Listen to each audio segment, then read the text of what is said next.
नमस्कार, मैं हूं संजय शर्मा। आप देख रहे हैं 4PM यूपी। आपके आसपास कई सारी संघ की शाखाएं लगती होंगी। छोटे छोटे बच्चों को आपने जाते देखा होगा। आपके अपने दोस्तों के परिवार के बच्चे भी जाते होंगे।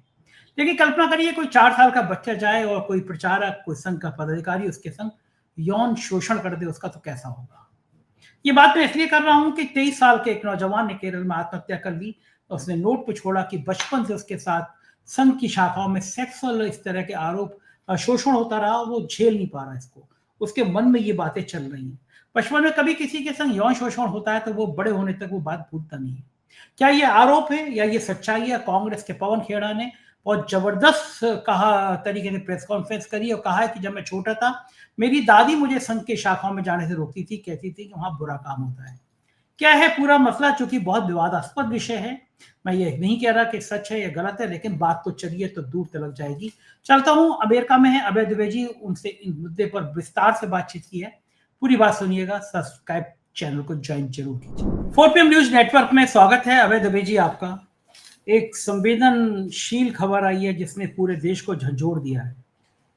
आरएसएस के ऊपर भी बहुत बड़ा सवाल खड़ा हो गया है। हालांकि आरएसएस की तरफ से कोई गंभीर प्रतिक्रिया, गंभीर जवाब नहीं आया। कांग्रेस ने प्रेस कॉन्फ्रेंस की, ट्वीट किया कि 4 साल का बच्चा, कितना छोटा बच्चा होता है, वो संघ की शाखा में जा रहा है, वहां यौन शोषण हो रहा है और इतने साल बाद वो झेल नहीं पा रहा और उसने सुसाइड कर लिया।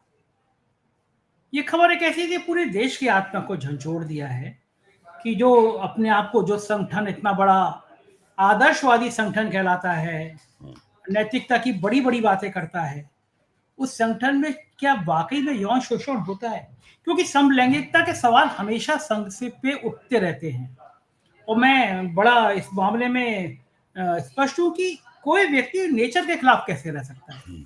सेक्स भी एक स्वाभाविक मानवीय प्रक्रिया है। खाना खाते हैं, पानी पीते हैं, ऐसी सेक्स वाली भी एक फीलिंग होती है। संघ के प्रचारक जो हैं वो शादी नहीं करते, तो जब शादी नहीं करते तो अपनी ये दैनिक जो जीवन का हिस्सा है उसकी आपूर्ति कैसे करते होंगे? मैं ये तो मान नहीं सकता कि आप उनके अंदर वो इतने बड़े हार्मोन्स पैदा ही नहीं होते। हमारे यहाँ तो ग्रंथों में है कि विश्वामित्र की तपस्या मेनका ने भंग कर दी थी। तो कोई बड़ी संख्या में, क्योंकि संघ परिवार को संग रखने की शायद अनुमति नहीं देता, तो तमाम ऐसे संगठन मंत्री होते हैं जो शादी नहीं करते हैं। तो ये तो आरोप लगते रहते थे और संघ इसमें हमेशा बचाव की मुद्रा में आता रहता है। लेकिन एक 22-23 साल का नौजवान एक नोट डालता है इंस्टाग्राम पे, सुसाइड कर लेता है कि मेरे संग बड़ा शोषण हुआ, मेरे संग बड़ा अन्याय हुआ। क्या लगता है आपको ये सब घटनाएं हुई कैसे होंगी? क्या है, क्या वाकई में संघ एक ऐसी बीमारी से ग्रसित हो चुका है जिसका निदान नहीं है क्या कहानी? देखिए हमें जो शास्त्रों ने सिखाया है उसमें साफ लिखा हुआ है कि मनुष्य का जीवन 4-5 चीज़ों के आधार पर चलता है। उसमें एक है आहार, यानी हम भोजन करते हैं। एक है भय, जिसकी वजह से हम आत्मरक्षा अपने आप को बचाते हैं, हैं? आहार नि और तीसरी है निद्रा, सोना ज़िंदा रहने के लिए ज़रूरी है, और चौथा है मैथुन, यानी यौन क्रिया करना भी मनुष्य की ज़िंदा रहने के लिए आवश्यक है। आहार, निद्रा, भय, मैथुन, ये 4 चीज़ें हैं मुख्य तौर पर जिनके आधार पर मनुष्य का जीवन चलता है। ये बातें शास्त्रों में लिखी हुई हैं और हम सब लोग जानते हैं, इनको कहने की ज़रूरत नहीं है। हर व्यक्ति, भले ही इस भाषा में जब मैं कह रहा हूँ लोग ना कहें। दूसरी बात, इसमें एक मसला ये है कि क्या ये मसला समलैंगिकता का है?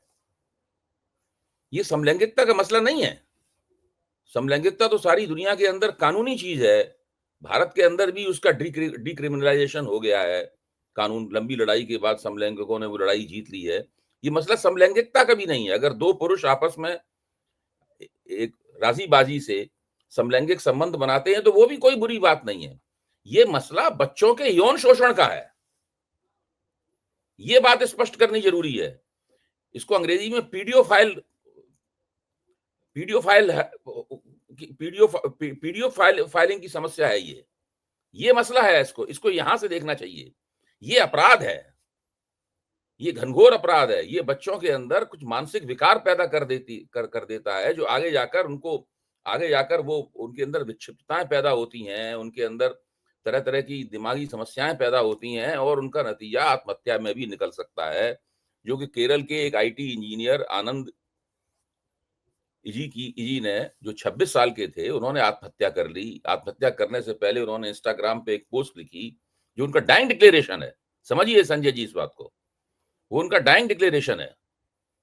कोर्ट डाइंग डिक्लेरेशन के आधार पर सजा दे देता है, और उस डाइंग डिक्लेरेशन में उन्होंने लिखा है कि बचपन से ही 4 साल की उम्र से ही वो शाखा में गए और उनके साथ तरह-तरह से कई लोगों ने उनका यौन शोषण किया। जो विभिन्न आईटीसी, ओटीसी कैंप होते हैं राष्ट्रीय स्वयंसेवक संघ के, उनमें उनका यौन शोषण हुआ और इसकी अब एफआईआर भी दर्ज हो गई है। उन्होंने अपने डाइंग डिक्लेरेशन में एक बार नहीं, कई बार आरएसएस का नाम लिखा है। एक व्यक्ति का नाम भी लिखा है उन्होंने उसके अंदर, और साथ लिखा है कि यही नहीं और भी लोगों ने किया। लेकिन जो एफआईआर है उसके अंदर आरएसएस का नाम नहीं है। एफआईआर में आरएसएस का नाम नहीं है, लेकिन डाइंग डिक्लेरेशन में आरएसएस का नाम है। देखिए, ये सब बातें राष्ट्रीय स्वयंसेवक संघ के बारे में दबी जुबान से मुद्दतों से कही जाती रही हैं, लेकिन इनको सार्वजनिक जीवन में खुलकर एक आरोप के तौर पर किसी ने नहीं किया।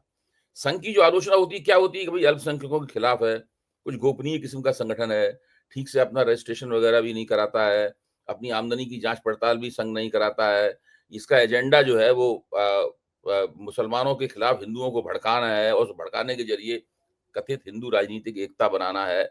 ये सब बातें संघ के खिलाफ, दंगों में इनकी हिस्सेदारी रही है, दंगे कराते हैं, ये सब इनकी आलोचनाएं होती रही हैं। लेकिन ये आलोचना जो कि सब लोग इनके बारे में फुसफुसाहट से कहते थे, पहली बार निकलकर सामने आई है। और मैं दाद दूंगा कांग्रेस के संकल्प की और राहुल गांधी के संकल्प की, जिसमें वो साफ तौर पर वो कह रहे हैं कि हम इस बात को दबने नहीं देंगे, हम इस बात को राष्ट्रीय स्तर पर उठाएंगे। और जो लोग अपने आप को राष्ट्रभक्त कहते हैं, राष्ट्र निर्माण के एजेंडे की चर्चा करते रहते हैं, हिंदू एकता की बातें करते हैं, चरित्र निर्माण की बातें करते हैं, वहां दरअसल ये सब क्या हो रहा है, इस बात के ऊपर पूरी रोशनी पड़नी चाहिए और इसकी जांच पड़ताल होनी चाहिए। दरअसल राहुल गांधी ने तय किया है कि वो इस मसले को उठाकर राष्ट्रीय स्वयंसेवक संघ के मर्म पर हमला करेंगे, एक ऐसा मर्म जिसको वो अभी तक छिपाए हुए थे। और चूंकि स्पष्ट रूप से प्रमाण नहीं मिला था, इसलिए ये बात नहीं कही जा रही थी, अब ये बात खुलकर सामने आ गई है। अब कांग्रेस इस बात को आधिकारिक रूप से उठा रही है, बाकायदा स्लाइडें चलाकर, प्रेस कॉन्फ्रेंस कर पवन खेड़ा ने इस पूरी जानकारी दी। पवन खेड़ा ने ये तक कहा है कि जब मैं छोटा था तो मेरी दादी मुझसे कहती थी कि सामने पार्क में शाखा लगती है, वहां कभी मत जाना। तो मैंने कहा क्यों, वहां तो खेलकूद होते हैं, कि वहां लोग बच्चों को खराब कर देते हैं। तो मैं समझ नहीं पाता था कि बच्चों को खराब क्यों, शायद बच्चों के मन में जहर घोल देते हैं, ये कह रहे। अब समझ में आया कि बच्चों को ये किस तरीके से खराब करते हैं। ये सांप्रदायिकता का जहर तो बोते ही हैं, घोलते ही हैं समाज में। साथ में ये भी चलता है। देखिए, अब इसमें कुछ एक बातें हैं साफ करनी और जरूरी, जैसे कि जो केवल पुरुषों के जो संगठन होते हैं या पुरुषों की जो संस्थाएं होती हैं, जहाँ केवल पुरुष होते हैं, जहां से स्त्रियों को दूर रखा जाता है और स्त्रियां वहां नहीं होती, वहां पर समलैंगिकता की परिस्थितियां बन जाती हैं और वो लोग समलैंगिक संबंध बन जाते हैं। वो तो एक बात रही, लेकिन जब उसमें जोर जबरदस्ती होने लगे, बलात्कार होने लगे, छोटे बच्चों का यौन शोषण होने लगे, तब वो चीज अपराध की स्थिति में आ जाती है। मैं नैतिकता अनैतिकता की कसौटियों पे नहीं पूरे मामले को कस रहा हूं, यहां तो सीधा मसला अपराध का है। मैं यौन नैतिकता का सवाल नहीं उठा रहा हूं, यहां तो सीधा मसला यह है कि एक बड़ा संगठन है, देश में सत्ता की बागडोर अपने हाथ में रखे हुए है। पिछले 17 साल तक, जब अटल बिहारी वाजपेयी की सरकार को भी जोड़ दिया जाए तो 17 साल हो चुके हैं संघ के हाथ में सत्ता की बागडोर हुई है, और संघ के भीतर कुछ अंधेरे हैं जिनके अंदर इस प्रकार के कुकृत्य हो रहे हैं, बच्चों का यौन शोषण हो रहा है। ये बहुत ज्यादा महत्वपूर्ण बात है, इस चीज के ऊपर रोशनी पड़नी चाहिए और संघ को सार्वजनिक जीवन में इस प्रकार का वक्तव्य देना चाहिए कि भाई ये क्यों हो रहा है, क्या हो रहा है, क्या उसने इस तरह की कोई जांच की है। निश्चित रूप से कुछ स्वयंसेवकों ने संघ के वरिष्ठ लोगों से शिकायतें की होंगी कि भाई उनके साथ में ये सब किया जा रहा है या किए जाने का प्रयास हो रहा है। तब उन्होंने क्या किया, क्या उन्होंने उन बातों को दबा दिया या जांच पड़ताल की और उन लोगों को जो इसके अपराधी थे उनको निकाला गया संघ से, या उनको कोई सजा दी गई, या उनको कोई चेतावनी दी गई? संघ के अंदर इस बात की रोकथाम का क्या तरीका है? अभय जी, मैं एक मिनट रुकूंगा। गाजियाबाद में शिविर लगा था, रज्जू भैया उस समय थे संघ प्रमुख। मेरी जानकारी में उनसे शिकायत की गई कि जिला प्रचारक है, उसने एक नौजवान लड़के से इस तरह का अप्राकृतिक संबंध बनाने की कोशिश करे। और नौजवान ने उनके जिला प्रचारक के गाल पे थप्पड़ रसीद किया। रज्जू भैया से शिकायत की गई और रज्जू भैया ने कहा कि इतना बड़ा संगठन है, थोड़ी बड़ी चीजें आ जाती है, इस पे शांत रहो, इसमें कुछ कहना नहीं है। दूसरी बात मैं आपसे ये पूछना चाहता हूँ कि क्या संघ के प्रचारक इतने महामानव होते हैं कि उनकी यौन इच्छाएं नहीं होती हैं? जैसे आपने कहा कि जीवन जीने के लिए यौन इच्छा भी एक जरूरी पार्ट है, सेक्स भी एक पार्ट है। हमारे ऋषि मुनि भी इससे अलग नहीं रह चुके।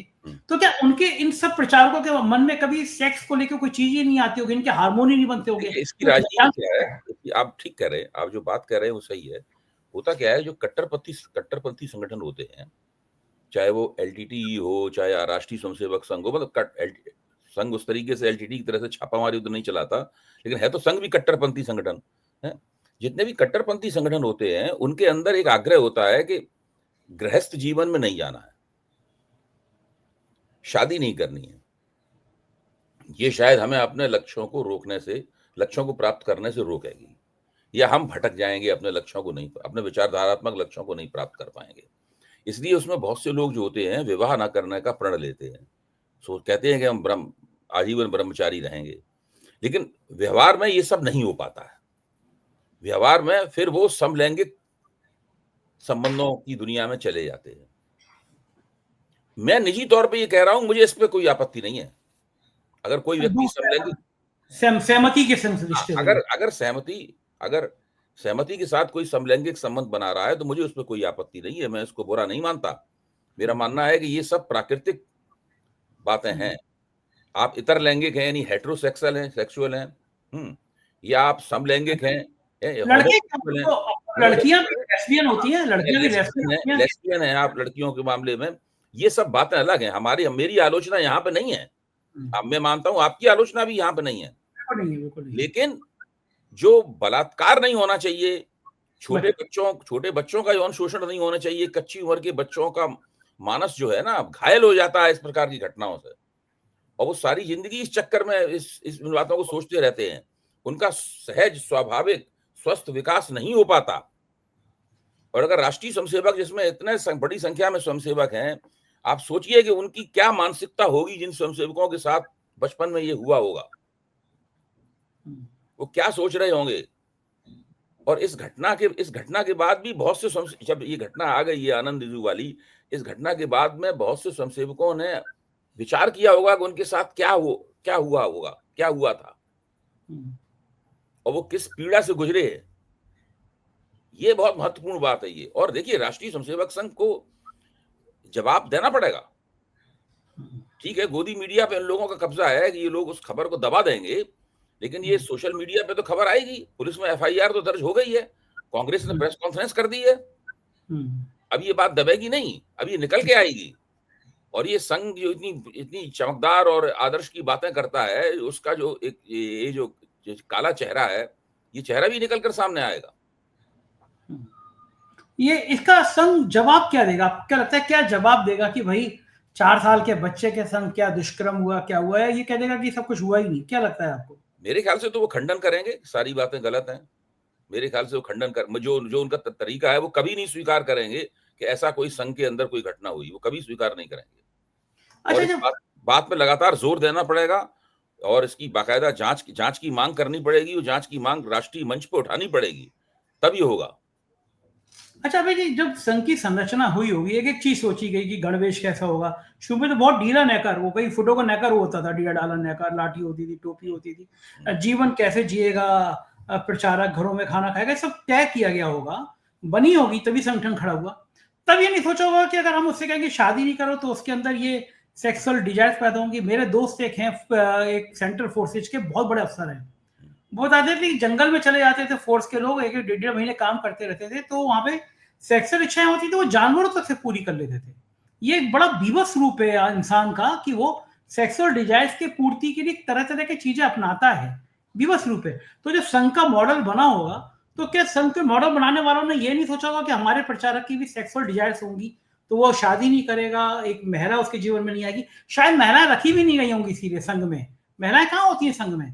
तो ये मॉडल नहीं बनाते समय सोचा होगा। बाद में उन्होंने एक संगठन बनाया है स्त्रियों का, लेकिन वो शुरू से नहीं था, बाद में संगठन बनाया है। उस समय सोचा नहीं नहीं, होगा। नहीं, आप जो सवाल उठा रहे हैं सारे सवाल जायज हैं। आप जो संजय जी सवाल उठा रहे हैं सारे सवाल जायज हैं। संघ को कभी भी किसी ने इस मुद्दे के ऊपर उसको बेनकाब नहीं किया गया। ये बातें लगातार चलती रहीं और इन बातों को निजी तौर पर फुसफुसाहट के तौर पर ये बातें चली। लेकिन सार्वजनिक मंच पे कभी ये बात खुलकर नहीं कही गई, जो कांग्रेस, राहुल गांधी, पवन खेड़ा, ये सब लोग खुलकर इस बात को पेश कर रहे हैं। अब ये बातें खुलकर होने लगेंगी और संघ को इनका कोई ना कोई जवाब देना पड़ेगा। अगर संघ जवाब नहीं देगा तो उसके प्रति लोगों के अंदर शक की भावना बहुत बड़ी पैदा हो जाएगी। और जब वो शक की भावना पैदा हो जाती है तो फिर उस संगठन से लोग अपने बच्चों को अब इस घटना के बाद में बहुत से लोग जो सोच रहे होंगे कि संघ की शाखा में बच्चे भेजें, मतलब जो है वो दूसरी बार सोचेंगे भाई भेजें कि ना भेजें, उनके बच्चे के साथ क्या होगा, उनके बच्चे के साथ में कोई व्यक्ति जबरदस्ती गुदा मैथुन कर देगा, यही तो होगा बच्चे के साथ। हाँ, यही होगा, ये वही ऐसे होता भी था कि वहीं पे खिचड़ी बन रही है, वहीं पे लोग बैठे हुए हैं, चलो खिचड़ी खा रही है, सो जाते हैं। इस तरह की क्रियाएं संघ के कार्यालय में होती थी कि मतलब व्यक्ति से जोड़ने वाली बात। लेकिन ये खतरनाक तो बात है, मुझे अभी तक याद आ रहा है जब बाबरी मस्जिद वाला विध्वंस हुआ था तो संघ की बहुत ज्यादा लोग आक्रामक था संघ उस समय। हंस मैगजीन आती थी राजेंद्र यादव की, तो उसमें एक लेख छपा था, एक व्यक्ति ने कहा था कि आपने, राजेंद्र यादव ने बड़ा तीखा लेख लिखा था उस समय में, वो बहुत जबरदस्त लेख लिखा था, सैकड़ों ताकतों की तरफ से था वो लेख। तो उस व्यक्ति ने लिखा कि मैं 10 प्रतियां मंगाता था हंस की, लेकिन आपने इस लेख पर जिस तरह संघ पर हमला बोला है, मुझे बड़ा आत्म, मैं आज से कॉपियां मंगाना बंद करता हूँ। तो उन्होंने छापा था, तो मैंने राजेंद्र यादव को 20 कॉपियों को साल भर के पैसे भेजे थे और मैंने कहा इन सज्जन ने 10 बंद करी, मैं 20 मंगाता हूँ। लेकिन संघ की बात क्या, जो मैंने आपको बताई प्रचारक वाली बात की किसी समलैंगिकता की कोशिश कर रहे थे, समलैंगिकता नहीं, यौन शोषण बनाने, यौन क्रियाएं करने की कोशिश कर रहे थे, उन थप्पड़ पड़ा था निकाल पे, मैंने वाक्य लिख दिया और राजेंद्र यादव भी बड़े बहादुर आदमी, उन्होंने मेरी पूरी चिट्ठी छाप दी। उससे बड़ा बवाल हुआ, मुझे इंतजार कहा चिट्ठी मेरे को गाली देती हुई आई कि तुम ऐसे इस तरह की बातें कर रहे हो। लेकिन मैं तो जायज सवाल कर रहा हूँ, कोई गलत जायज बात तो कर नहीं रहा हूँ। लेकिन चलिए अब इससे अलग हटके चलते हैं, थोड़ा बिहार की राजनीति में बात कर लेते हैं। आप तो आजकल अमेरिका में बैठकर बिहार को देख रहे हैं, सुंदर सुंदर देश में बैठ के सुंदर सुंदर फोटो भेजते हैं, तो मेरा मन भी करने लगता है कि तुरंत। हाँ, कल आपके एक मित्र हैं अजीत जी, और बहुत अच्छे इंसान है, उन्होंने आपसे नंबर लेके मुझसे कल 1 घंटे बात करी। मैं मुंबई में था, तो मुंबई में बस फ्लाइट थी मेरी, मैं तैयार हो रहा था, फोन आया, वो उनकी पत्नी, दोनों बहुत अच्छे इंसान थे, अमेरिका में, पंजाब के रहने वाले, अमेरिका हो गए। बोले अभय जी से नंबर लिया, हम लोग आपको और अभय जी का शो रोज देखते हैं। तो बड़े अच्छे इंसान थे वो और उनकी पत्नी दोनों। बड़ा अच्छा लगता है कि दुनिया के 2 अलग अलग देशों में, अमेरिका में भी लोग आपका शो देख रहे हैं। अभय जी कितने पॉपुलर हैं आप, मतलब लोग मिल रहे होंगे तो लोग आपको बढ़िया बढ़िया दाव से खिला रहे होंगे ना। नहीं, क्या काफ़ी लोग देखते हैं, काफ़ी लोग बहुत लोग मिले, इसमें कोई शक नहीं। थोड़े बहुत नहीं, मुझे इतना अनुमान नहीं था, बहुत बड़ी संख्या में 4 पीएम का शो और देखा जाता है और आपको भी लोग याद करते हैं। वाह, कितना अच्छा लगता है। आप जो अमेरिका में हैं, तो अभी 1 दिन पहले ही इजराइल का सबसे बड़ा सम्मान मिल गया ट्रम्प साहब को। तो अमेरिका में कुछ चर्चाएं हो रही हैं इसको रिएक्शन की, इजराइल ही बचा है, नोबेल तो मिला नहीं उनको। देखिए, ट्रम्प को लेके हम लोग जिस तरीके से देखते हैं, मुझे लगता है कि अमेरिका में परिस्थितियां वैसी नहीं है। अमेरिकी समाज में, सामान्य समाज में, ट्रम्प के मैं विरोधियों की बात नहीं कर रहा हूँ, जो विरोधी हैं वो तो आलोचना करेंगे ही, लेकिन सामान्य समाज ने अभी ट्रम्प के बारे में फैसला नहीं दिया है। वो लोग अभी प्रतीक्षा कर रहे हैं कि इनकी जो नीतियां हैं, उन नीतियों का क्या असर पड़ता है, क्योंकि अभी अमेरिकी अर्थव्यवस्था बहुत शक्तिशाली, दुनिया की सबसे बड़ी अर्थव्यवस्था है। तो उस अर्थव्यवस्था में उस तरह की विकृतियां दिखाई पड़नी नहीं शुरू हुई हैं, जो कि ट्रम्प के आलोचकों ने अंदाजा लगाया था कि ये सब होगा, बड़े पैमाने पर मुद्रास्फीति होगी, बड़े पैमाने पर बेरोजगारी आएगी, मतलब ये इस प्रकार की, और पूरा आर्थिक चक्र जो है अमेरिकी अर्थव्यवस्था का भंग हो जाएगा, अमेरिका को बहुत नुकसान होगा। तो वो तमाम नुकसान वगैरह अभी निकलकर सामने नहीं आए हैं। अभी भी लोग कह रहे हैं होगा, अभी नहीं दिखाई पड़ रहा है, कुछ दिनों में दिखाई पड़ेगा। उसके लिए तरह तरह के तर्क भी दिए जा रहे हैं कि ये क्यों नहीं दिखाई पड़ता, लेकिन अभी अमेरिकी समाज में ऐसी कोई स्थिति नहीं है। ऐसा नहीं है कोई ट्रम्प के विरोध में यहाँ पे कोई लहर आई हुई हो। ट्रम्प के विरोधी अपनी बातें कह रहे हैं, हम सब लोग भी ट्रम्प के आलोचक हैं, हम भी उन बातों को सही मानते हैं, इसमें कोई शक नहीं। लेकिन सामान्य किसी अमेरिकी से आप बात करें तो उसमें आपको इस प्रकार की बात नहीं दिखाई पड़ेगी। वो वेट एंड वॉच वाला रवैया है कि अभी वो इंतजार करेगा क्या वास्तव में ट्रंप की जो नीतियां हैं उसकी वजह से अमेरिका को कोई बड़ा आर्थिक नुकसान होने जा रहा है। अगर ये नहीं हुआ तो फिर ट्रंप की नीतियां इसी तरीके से आगे चलेंगी। मैं नहीं मानता हूं कि ट्रंप अमेरिका में कोई बहुत अलोकप्रिय व्यक्ति है। मेरा मानना है कि ट्रंप इस वक्त, अगर अमेरिका के एक पूरा सर्वेक्षण किया जाए, तो ट्रंप अमेरिका में एक लोकप्रिय नेता के तौर पर ही उभरेंगे।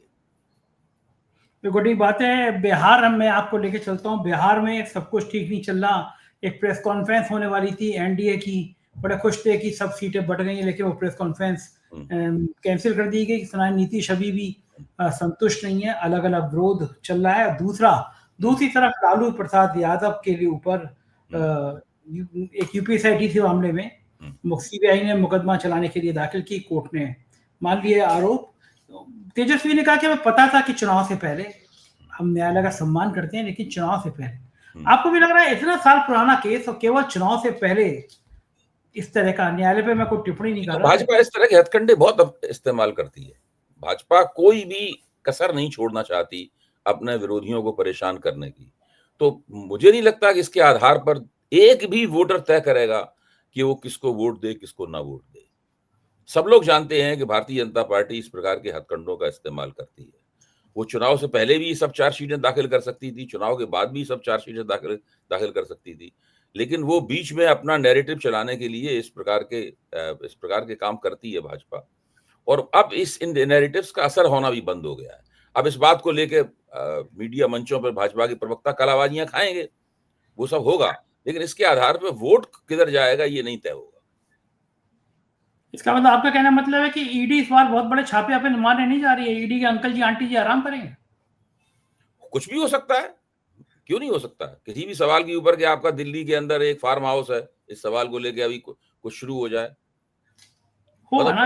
हाँ, बहुत सारे इस तरह पहले भी हो चुका है, फिर भी हो सकता है, कुछ भी हो सकता है। ऐसा कोई आप ये उम्मीद मत कीजिए कि ये सब होगा, ये सब नहीं होगा, कुछ भी हो सकता है। भारतीय जनता पार्टी का जो डर्टी ट्रिक डिपार्टमेंट है, उसकी हरकतों की कोई सीमा नहीं है। मोदी सरकार के एक मंत्री कह रहे हैं कि भैया वो मंत्री नहीं रहना चाहते, उनकी कमाई कम हो गई है।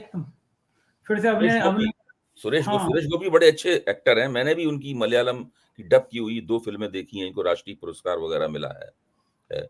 ममूटी के साथ उनकी एक मशहूर फिल्म है, ममूटी उसमें हीरो थे, और सुरेश गोपी तब युवा थे। सुरेश गोपी तो बहुत मशहूर एक्टर हैं यहाँ के वो, और काफी कोशिश की उन्होंने, कई चुनाव हारे, फिर जीत भी गए चुनाव।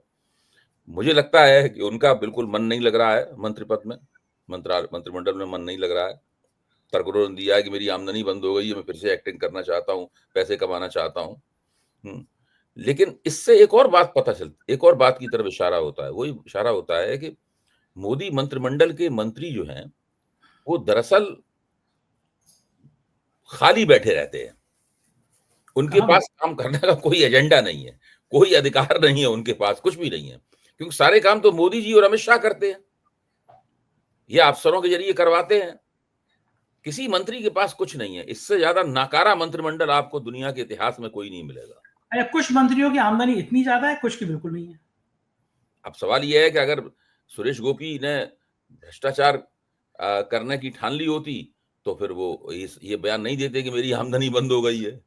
इनके कोई बेटे नहीं होंगे, वरना एथेनॉल की कंपनी खोल देते, वो भी पेट्रोल में एथेनॉल मिलाने का धंधा चल जाता है। लेकिन इस तरह की खबरें चौंकाती हैं। बहुत बहुत शुक्रिया अभय जी, आपको अमेरिका में डिस्टर्ब करता रहता हूँ मैं। धन्यवाद आपका। आपका स्वागत है, आपका स्वागत। ठीक है अभय जी, पूरी बातचीत सुनिए आपने, कैसी लगी बातचीत बताइएगा जरूर। शुक्रिया, थैंक यू।